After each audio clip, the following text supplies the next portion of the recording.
আসসালামু আলাইকুম। আজকে আমরা দেখব এই বিশাল বড় একটি গ্যাসের ট্যাঙ্কার। এই ট্যাঙ্কারটি কিভাবে, এই যে মেঘনা ব্রিজ দেখতে পাচ্ছেন, ব্রিজের নিচ দিয়ে কীভাবে যায় এবং এটাকে ঠিকঠাক মতো যেতে পারে নাকি আটক হয়ে যায় ব্রিজের নিচে। আসুন আমরা দেখি ভিডিওটা কেউ টানবেন না। এই যে দেখতে পাচ্ছেন, এটার পাশ দিয়ে একটি বালুবাহী বল গেট, খুবই কাছাকাছি, তো কোনো সমস্যা হবে না। কিন্তু দেখা যাচ্ছে ওটার খুব পাশ দিয়ে যাচ্ছে বালুবাহী যে একটি বল গেট। এই যে গ্যাসের ট্যাঙ্কারটি প্রায় ব্রিজের কাছাকাছি চলে গেছে। একটু জুম দিয়ে আমি আপনাদেরকে দেখাই। এই যে দেখতে পাচ্ছেন, একবারে কাছে চলে গেছে।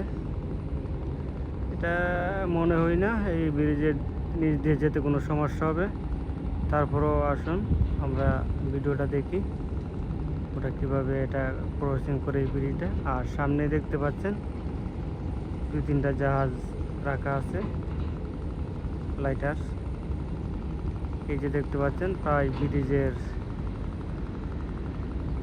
নিচে চলে গেছে। আর একটি বালুবাহী বলগেট দেখতে পাচ্ছেন, এটার খুব কাছ দিয়ে যাইতেছে। আসলে ওই বালুবাহী যে বলগেটটি, এটা এই জাহাজটার এত কাছ দিয়ে যাওয়ার ঠিক হচ্ছে না, কারণ ব্রিজ সামনে, যেহেতু ব্রিজ, যে কোনো সমস্যা হওয়ার সম্ভাবনা আছে। ওই যে জাহাজটি, ওইটার পাশে হামলা ধরতে পারে পানি। হয়তো যারা বলগেট জাহাজে চাকরি করেন তারা জানেন হামলা কিভাবে ধরে। এই যে জাহাজটি আস্তে আস্তে পাস হয়ে যাচ্ছে ব্রিজের পায়াটা।